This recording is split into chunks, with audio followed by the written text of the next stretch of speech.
Saudara yang terkasih Tuhan Yesus, kita bersyukur hari ini kita boleh kembali bersama-sama untuk merenungkan firman Tuhan. Saudaraku, hari ini saya memberikan satu tema kepada kita untuk kita renungkan, yaitu di mana Anda meletakkan nilai hidupmu. Saudaraku, satu pertanyaan yang mungkin menjadi pertanyaan kita adalah, apakah tujuan kita mengikut dan melayani Tuhan Yesus? Biasanya jawaban yang simpel mungkin terlontar dari bibir kita, yaitu untuk memuliakan Tuhan, bukan? Tentu ini adalah jawaban yang baik, saudaraku. Akan tetapi, realita yang saya lihat dan alami adalah kita bukannya untuk memuliakan Tuhan, tetapi mengikut dan melayani Tuhan menjadi alat kita untuk mencapai ambisi kita. Karena apa yang disebut untuk memuliakan Tuhan, tentu akhirnya Tuhan yang ditinggikan dan dimuliakan, bukan? Akan tetapi kenyataannya adalah pada akhirnya kita yang ingin dimuliakan dan dipuji serta ditinggikan dalam setiap pelayanan dan apa yang kita lakukan. Pada akhirnya kita yang ingin diuntungkan dari setiap ibadah, pemberian yang kita lakukan, bukan? Saudaraku, terlihat pelayanan yang sukses bagi kami sebagai hamba Tuhan ditandai dengan bisa membangun gereja yang besar, membuat jemaat dari 20 menjadi 200, diundang khotbah di mana-mana dan bisa memimpin KKR dan seminar. Demikian juga bagi kehidupan jemaat. Kesuksesan itu ditandai dengan memiliki rumah lebih dari satu, mobil 3, bisa liburan ke luar negeri, jalan-jalan waktu liburan. Kemudian kalau dalam pelayanan yang disebut sukses adalah setelah kita melayani, lalu kita dipuji-puji. Di situ bagi kita sudah sukses. Kalau kita melayani sebagai WL, sebagai apapun, ya, lalu kemudian kita dipuji, baru kita sukses, disebut sukses. Seandainya ada yang memberikan masukan kepada kita akan merasa tersinggung, bukan? Karena kita merasa kita dikritik. Kita merasa kita udah capek-capek, lelah, siapin dengan sungguh-sungguh. Bukannya dia berterima kasih kepada kita, malahan justru tidak menghargai kita. Kita merasa tidak dihargai oleh dia. Akhirnya kita akan mengancam, mengatakan, ya udah kalau begitu, minggu depan saya sudah tidak mau pelayanan lagi. Sampai ada seorang jemaat di sebuah gereja, tidak lagi mau menjadi WL, mimpin atau liturgos, karena merasa dikritik. Padahal orang lain hanya memberikan masukan pada dia. Jadi saudaraku, terlihat di sini. Pada akhirnya, apa yang kita lakukan, kita ingin mendapatkan pujian, bukan? Apakah itu yang disebut dengan memuliakan Tuhan? Kalau akhirnya kita yang ingin dipuji. Hal ini juga yang menjadi tujuan dari murid-murid Tuhan Yesus mengikut dia. Seperti yang kita baca, kan? Yaitu mereka rupanya mengejar jabatan yang tinggi demi keuntungan dan kebaikan bagi keluarga mereka dan juga karir mereka. Maka kita lihat di sini, murid-murid berebutan menjadi yang terbesar. Siapa yang terbesar di antara mereka? Yang terbesar adalah nanti akan mendapatkan jabatan yang tinggi di kerajaan Israel yang akan Tuhan bangun nanti. Pada saat Yesus menjadi raja, setelah mengalahkan bangsa Romawi, itu yang dalam pikiran mereka. Rupanya saudaraku, merebut jabatan itu sudah ada di dalam perjanjian lama, saudara. Kita lihat Miriam dan Harun yang adalah kakak dari para Musa. Bayangkan saja, saudaraku, iri dengan Musa yang adalah saudaranya. Iri apa, saudaraku? Iri kenapa Musa yang hanya diangkat jadi nabi, yang bisa berbicara dengan Tuhan. Mereka juga pengen mendapatkan jabatan itu. Padahal, saudaraku, waktu kecil mereka sangat menyayangi Musa. Tapi, saudaraku, karena jabatan, mereka iri kepada Musa, dan mereka bertengkar, akhirnya bermusuhan. Saudaraku, ini juga yang saya saksikan dalam pelayanan selama ini. Ada orang yang bisa bertengkar demi tugas tertentu. Demikian juga, saudaraku, ada gereja juga ya yang sampai merebut akan jabatan ketua sinode, saudaraku, dan juga ketua majelis. Sampai saling menjelekkan dan menyikut. Kita lihat ya, beberapa waktu lalu kan ya, ada yang sampai merebut ketua sinode, dan kemudian sampai akhirnya merusak gereja dan terjadi perkelahian dua kelompok. Dan yang pernah saya lihat adalah ada orang yang ingin menjadi ketua sinode. Kenapa? Supaya ketika dia bisa menjadi ketua sinode, dia bisa mendapatkan keuntungan daripada jabatan itu. Apa keuntungannya? Misalnya, ada gereja-gereja yang ingin merenovasi gereja atau membangun gereja, dia bisa memakai PT-nya, ya, memakai rekan kerjanya untuk mengerjakannya. Di situ dia bisa mendapatkan untung. Mungkin sudah bertanya, masa ada seperti itu? Ada, ya. Saya sudah pernah lihat dan mengalaminya. Saudara, mengapa jabatan dan pencapaian kesuksesan dalam bentuk yang terlihat bisa menjadi ambisi pribadi kita dalam melayani, bahkan dibawa masuk dalam gereja? Saudara, tentu alasan dari semuanya itu adalah ternyata itu tidak lepas daripada konsep nilai diri kita, saudara. Apa maksudnya?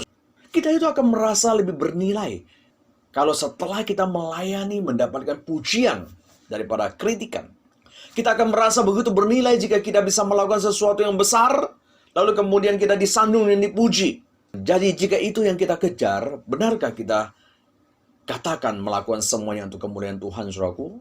Jadi banyak dari kita melayani bukan untuk kemuliaan Tuhan, tapi sesungguhnya untuk diri sendiri, saudaraku. Ketika kita berkata, Kristus adalah nilai hidupku, hanya slogan saja, saudaraku. Hanya manis di bibir saja. Tapi sulit kita jadikan Kristus sebagai sandaran kita.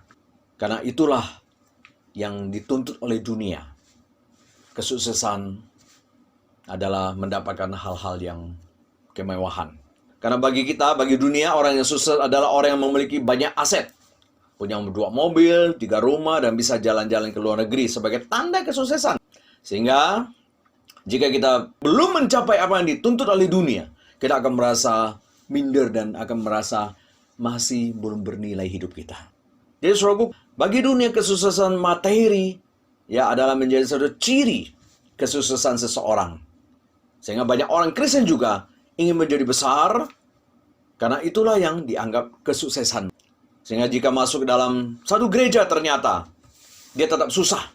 Mungkin dia akan pindah ke gereja lain sampai dia melihat bisnisnya lancar, berarti gereja itu cocok bagi dia. Maka dia tetap akan gereja di situ. Nah, itu saya pernah ketemu, saudaraku, ada seorang bercerita sampai saya, Pak, saya sudah pindah gereja sana katanya. Kenapa? Wah, karena setelah saya masuk gereja sana, hidup saya lebih sukses, saya lebih lancar. Saya kaget mendengarnya, saudaraku. Ya. Jadi dia anggap gereja sebelumnya, yaitu tidak membuat dia sukses. Dan ketika dia pindah gereja yang sana, memberikan dia sukses. Maka dia ke gereja sana. Jadi gereja bagi dia adalah setempat menjadi alat bagi kesuksesannya. Maka tidak heran, saudaraku, banyak orang Kristen tidak merasa aman kalau belum mendapatkan apa yang diinginkan. Mereka ketika sudah mendapatkan apa yang diinginkan, apa yang menjadi dambaan dunia, mereka baru merasa diri sudah bukan orang yang dihina dan minder lagi. Dan mereka sudah tidak takut direndahkan lagi. Karena mereka sudah memberi sesuatu, ada yang sesuatu yang membanggakan. Bahkan ada yang bilang, tahu tidak, kalau kamu mau jadi majelis yang didengar, kamu harus punya banyak uang. Kalau tidak ada uang, kamu nggak bakalan didengar. Jadi bagi dia mau jadi majelis kalau dia punya uang dulu. Maka saudaraku, dia berusaha menunjukkan dia itu punya duit agar didengar. Padahal masalahnya tentu bukan pada uang, bukan. Tetapi kualitas daripada usulan, saran. Kalau sesuatu yang baik, tentu gereja akan menerima. Dan itu bukan karena dia beruang atau tidak. Itu sesuatu kesalahpahaman. Walaupun memang ada orang-orang yang cenderung yang memiliki uang, dia merasa dia punya hak karena sudah memberikan persembahan dan kemudian memaksakan keinginannya untuk dituruti, saudaraku, ya. Itu memang tidak lepas daripada kesombongan manusia dan merasa berjasa sudah memberikan persembahan untuk gereja. Saudaraku, oleh karena dunia melihat hal seperti itu, cara pandang seperti itu, sehingga pujian atas keberhasilan terhadap apa yang kita lakukan membuat kita menjadi berarti. Harga diri kita lebih terasa tinggi sampai Tuhan pun menjadi alat kita untuk mendapatkan ambisi kita. Saudaraku yang terkasih Tuhan, gereja juga dipengaruhi oleh dunia tentang nilai diri. Sehingga saudaraku, beribadah di gereja yang besar, itu bagi dia itu seperti bekerja di tempat atau perusahaan yang terkenal, atau memakai barang yang bermerek. Seperti seorang wanita yang memakai tas branded dengan merek Gucci, Chanel, Victoria, Beckham, ya, atau laki-laki memakai jam tangan Rolex dan mengendarai mobil Jaguar. Sehingga saudaraku ketika kita memakainya ada kebanggaan tersendiri. Ke gereja yang besar juga sama seperti itu. Sehingga ketika misalnya ada orang bertanya, kamu ke gereja mana? Oh, saya ke gereja ini yang terkenal itu, saudara. Kita bangga menyebutkannya. Tapi saudaraku sebaliknya, ketika kita ke gereja kecil, kita merasa minder. Tidak ada yang dibanggakan. Ketika dia tanya, kamu gereja mana? Kita akan menjawab dengan suara yang pelan tanpa kebanggaan. Nah, saudaraku, inilah realita yang kita alami. Nilai hidup kita tidak bisa lepas daripada apa yang dikatakan orang dan apa yang melekat daripada kita. Dan itu pun kita bawa masuk dalam gereja. Saudara, inilah yang dialami oleh murid-murid Tuhan Yesus juga. Nama Yesus itu seperti branded, merek yang terkenal pada saat itu. Karena kita tahu pada saat itu Tuhan Yesus mempunyai nama yang sudah begitu terkenal.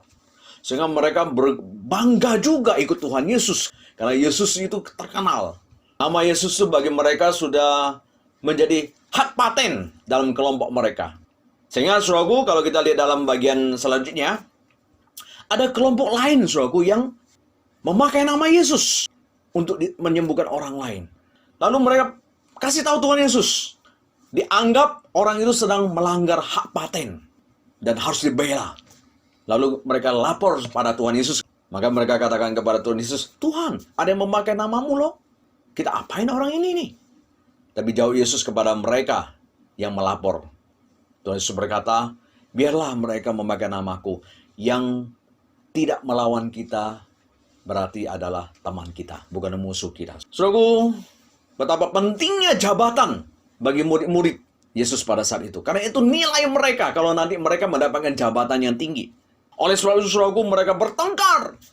Dan yang paling heran lagi, saudaraku, mereka melibatkan orang tua mereka yang dianggap mempunyai hubungan dekat dengan Tuhan Yesus. Sehingga mereka anggap mungkin orang tua mereka akan bisa mempengaruhi Tuhan Yesus. Yaitu Yohanes dan Yakobus. Minta tolong sama mamanya. Ngomong dong sama Tuhan Yesus. Biar nanti ketika dia sudah menjadi raja, kita berdua bisa duduk di sebelah kanan dan kiri Tuhan Yesus. Mereka memaksa, meminta mamanya bicara. Saudaraku, itulah ya satu realita. Betapa pentingnya. Kenapa saudaraku? Karena mereka menemukan ada satu kandidat yang bisa menjadi ancaman bagi mereka. Siapa saudaraku? Petrus, saudaraku. Karena kita tahu Petrus adalah seorang yang cukup vokal dan juga cukup dekat dengan Tuhan Yesus juga. Jadi dianggap menjadi satu kandidat yang cukup bisa merebut posisi di sebelah kanan atau kiri Tuhan Yesus. Saudaraku, pertanyaannya adalah apakah itu yang menjadi tujuan dari hidup dan pelayanan kita? Awalnya saya juga mengira seperti itu, saudaraku ya. Sehingga di dalam pelayanan saya pindah sana, pindah sini untuk mendapatkan ambisi saya. Karena saya akan merasa berharga saat saya bisa membangun gereja menjadi besar, melayani di gereja besar. Demikian juga, inilah pikiran daripada banyak orang Kristen yang menganggap kesuksesan mengikut Yesus adalah berarti memiliki banyak rumah dan sebagainya. Tapi saudaraku, setelah saya memikirkan kembali ambisi saya merasa tidak tenang dan gelisah. Apalagi dalam perenungan saya menemukan di tengah-tengah ambisi murid-muridnya ingin menjadi besar, ingin menjadi kaya, mendapatkan jabatan yang tinggi, herannya justru Tuhan Yesus bicara tentang kematian dan salib. Yang adalah sesuatu yang paling hina bagi manusia. Yesus bukan bicara tentang menjadi raja atas sebuah kerajaan di dunia ini yang merupakan kebanggaan manusia. Malahan Yesus menjadikan salib, kematian yang hina ini sebagai sesuatu kehendak Tuhan. Berbeda dengan pikiran kita dan murid-murid. So di tengah saya juga ingin berambisi menjadi sukses dengan segala cara. Justru saya menemukan bahwa orang-orang sukses dengan cara membuat mujizat, bernubuat Nabi nama Tuhan Yesus, justru menjadi orang yang ditolak oleh Tuhan Yesus. Dan bahkan tidak dikenal oleh Tuhan Yesus. Sampai mereka yang sukses dan sudah terkenal. Karena mereka bisa melakukan mujizat dan bernubuat. Protes sama Tuhan Yesus. Kenapa engkau tidak mengenal aku? Padahal aku memakai namamu loh. Saudaraku, ternyata orang itu mencapai sukses dengan cara yang salah, yaitu memakai nama Tuhan saja. Tapi dia sendiri tidak mempertuhankan Tuhan. Saudaraku, di tengah ingin membangun gereja yang besar dan bisnis yang besar yang dianggap sebagai satu kesuksesan, justru saya menemukan Daud ditolak membangun bait Allah yang megah. Karena itu bukan tujuan Tuhan memanggil Daud. Di tengah ingin mencapai target yang besar dalam hidupku, bukankah semua kita juga punya target hidup, bukan? Justru saya menemukan Musa ditolak masuk Kanaan. Padahal itulah target hidupnya. Saat membawa orang Israel keluar dari Mesir, yaitu ingin masuk Kanaan, tanah perjanjian yang diidam-idamkan oleh Musa dan orang Israel. Tapi Tuhan menolak, padahal itu target hidup Musa. Saudara, di tengah ingin memiliki segala yang ada di dunia ini, justru Tuhan ingatkan kita. Tuhan Yesus menolak tawaran dari iblis untuk memiliki segalanya. Maka Yesus menyuruh orang yang kaya yang datang kepadanya untuk menjual seluruh hartanya, dibagikan kepada orang miskin, baru mengikut saya. Saudaraku, kalau begitu saya ingin bertanya kembali, lalu apa sih yang menjadi tujuan kita mengikut dan melayani Tuhan dan hidup ini? Dari apa yang sudah saya jelaskan, saya menemukan bahwa ternyata kesuksesan mengikut dan melayani Tuhan bukan pada berhasil membangun gereja yang megah, membuat diri terkenal dan dikenal, bukan menjadi orang yang memiliki segala dunia ini dan materinya. Saya akhirnya memahami bahwa melayani dan mengikut Tuhan adalah seberapa bisa kita mau dibentuk oleh Tuhan agar menjadi sesuai kehendaknya. Melalui kesulitan, masalah yang terjadi dalam hidup, dalam gereja, dalam keluarga, juga melalui pergumulan antara sesama jemaat dan keluarga kita. Bahkan juga melalui hinaan, pujian yang kita terima. Oleh saudara-saudaraku, dulu masalah mungkin itu menjadi masalah bagi kita. Kadang-kadang merasa diri kita tidak bernilai. Misalnya ketika ada omsetnya turun, ketika usaha kita bangkrut, ketika kita mengalami sakit, atau ketika jemaat kurang sebagai hamba Tuhan, kita merasa, wah, nilai kita pun akan ikut turun. Tapi saudaraku, kita tahu apapun yang terjadi dalam hidup kita, Tuhan pasti bisa memakainya. Maka saya mau belajar menjadi satu cara Tuhan membentuk kita, mendidik kita, mengajar kita, mengajar saya. Sehingga bagi saya mengikut Tuhan dan melayani Tuhan adalah proses belajar menjadi murid sebagai bagian dari proses dari cara Tuhan membentuk pribadi saya agar menjadi seperti yang diinginkannya. Sehingga saudaraku, saya semakin menyadari, semakin melayani Tuhan dan mengikut Tuhan adalah bagaimana saya terus bisa diproses dengan rela, belajar rendah hati, taat, menyangkal diri, agar bisa menjadi seperti yang Tuhan mau, saudaraku. Tapi saudaraku, apakah juga berarti sebagai orang Kristen kita tidak boleh memiliki ambisi? Saudaraku, saya tidak pernah bermaksud melarang kita memiliki ambisi. Karena Tuhan juga tidak berkata, jangan ingin menjadi besar. Tapi Tuhan Yesus justru berkata, jika ingin menjadi besar, kamu harus menjadi pelayan dulu. Demikian juga terlihat ketika Tuhan memanggil Abraham, justru Tuhan memberi janji kepada Abraham menjadi besar, terkenal dan menjanjikan berkat banyak bagi dia. Akan tetapi Tuhan Yesus berkata, jika kamu ingin menjadi besar, kamu harus menjadi pelayan dulu. Hal itulah yang tidak dimiliki oleh anak-anak Allah yang ingin menjadi besar dan terkenal untuk diri sendiri dengan membangun menara yang akhirnya dikacaukan oleh Tuhan. Jadi saudaraku, bukan ambisinya yang dilarang, tapi cara dan motivasi kita yang dilihat oleh Tuhan. Sehingga Yesus berkata, jika kamu ingin menjadi besar, biarlah lakukan dengan cara yang benar sesuai kehendak Tuhan. Karena semua kebesaran nama adalah pemberian Tuhan. Itulah jawaban Tuhan Yesus kepada ibu dari Yohanes dan Yakobus. Bahwa masalah kedudukan di sebelah kanan dan kiri adalah Tuhan berikan kepada siapa yang mau Tuhan beri. Tuhan sediakan kepada siapa yang mau Tuhan sediakan. Jadi, kebesaran adalah pemberian Tuhan. Bukan sesuatu yang kita capai, kita kejar. Saudaraku, terlalu sering saya mendengar banyak pengusaha Kristen yang saking ingin jadi kaya. Sehingga sekalipun dia harus menipu, berbohong, menyingkirkan orang lain, yang penting dia dapat kekayaan. Nah, itu yang salah. Boleh saudaraku ingin menjadi kaya, tapi ingat, dengan cara yang benar. Lalu bagaimana agar kita yang ingin memiliki ambisi besar, tapi tetap bisa lakukan sesuai dengan Tuhan? Saudaraku, ketika saya renungkan, ada satu kunci, sehingga kita tidak jatuh kepada cara yang salah. Yaitu menguasai diri, saudaraku. Saudaraku, Paulus juga tidak memiliki ambisi, saudaraku. Karena dia juga punya ambisi yang besar, ingin memberitakan Injil dengan seluas-luasnya. Seperti yang dikatakan dalam pelayanannya. Tapi saudaraku, dia katakan di dalam pelayanannya, di dalam mencapai ambisinya, dia tetap hati-hati, saudaraku. Yaitu menguasai diri. Dia tidak menjadi petinju yang asal tinju, pelari yang asal lari. Karena jika itu dilakukan, asal tinju, asal lari, asal dapat, maka akhirnya dia akan ditolak. Nah, saudaraku, karena itu Paulus yang memiliki ambisi yang besar untuk PI ke seluruh dunia, tentu merupakan hal yang baik, bukan? Akan tetapi dia mengalami satu pengalaman yang membuat dia berkata hal ini. Di mana pada saat itu dengan semangat yang besar dan motivasi yang murni untuk PI ke Asia, justru anehnya Tuhan larang dia, kan? Di situ Paulus belajar satu kehidupan. Ada rencana Tuhan, ada waktu Tuhan yang harus diikuti di dalam mencapai ambisi dia dan ambisi kita. Nah, itu yang harus dimengerti. Maka Paulus berkata, dia tidak mau menjadi petinju yang asal tinju, pelari yang asal lari. Hanya menuruti ambisi saja, tanpa mengerti kehendak Tuhan.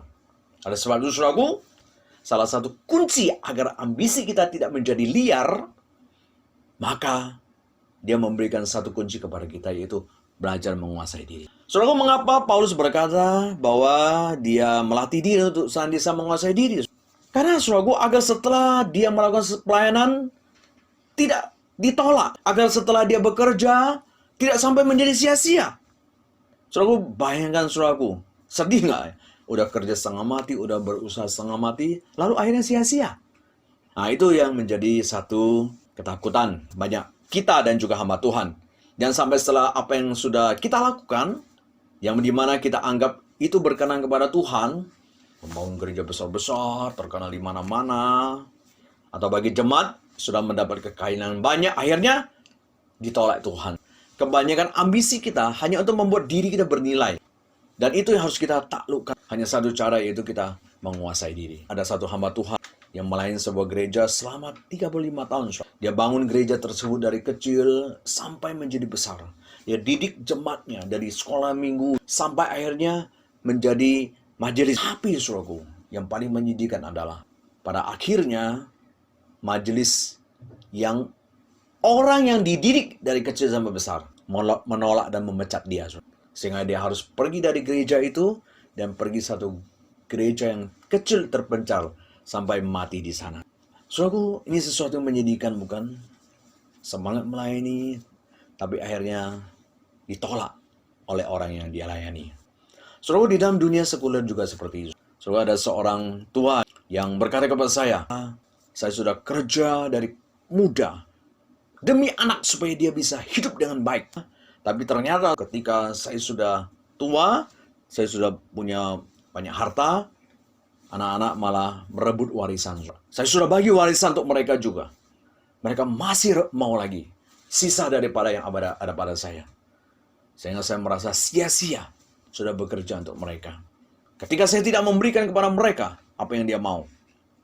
Dia mau pukul saya, saudaraku. Mengancam akan memasukkan dalam penjara. Saudaraku, saya dengar hal itu dari seorang yang cerita sambil nangis kepada saya.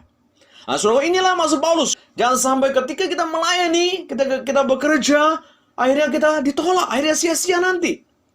Saudaraku, kita ingat, ada seorang, yaitu CEO dari Uber, itu transportasi kan. Kita lihat ya, dia ada satu pelopor transportasi online.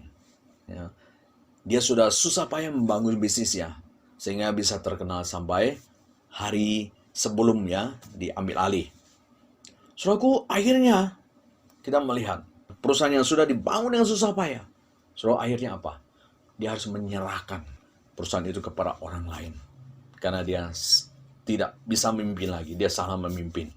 Saudara, ini satu realita manusia, saudaraku, yang ditakutkan oleh Paulus juga. Dan sampai ketika aku melayani, akhirnya ditolak dan sia-sia. Jadi, saudaraku, jadi bukan tidak boleh memiliki ambisi, seperti yang Tuhan Yesus katakan. Dan Tuhan Yesus juga tidak melarang kita memiliki ambisi. Tapi yang Tuhan ingin kita lakukan adalah capailah ambisi kita dengan cara yang benar, sesuai kehendak Tuhan. Jangan sampai ketika kita sudah mencapainya, berakhir sia-sia. Maka saudaraku, saya juga tidak ingin melakukan sesuatu yang pada akhirnya kita ditolak. Maka saudaraku, saya juga mau belajar menguasai diri. Sekalipun saya banyak sekali ide-ide, banyak sekali pemikiran-pemikiran, tapi saya harus menguasai diri untuk menerapkannya. Karena tidak semua ide-ide saya adalah sesuai kehendak Tuhan. Bisa aja itu ada ambisi saya. Nah, biar saudara, mulai semua ini kita boleh belajar kembali bahwa hidup kita, nilai kita bukan pada harta, bukan pada pujian dan sebagainya, tapi ada pada Kristus yang adalah nilai kita. Kita bernilai karena Kristus yang memberi nilai kepada kita. Amin.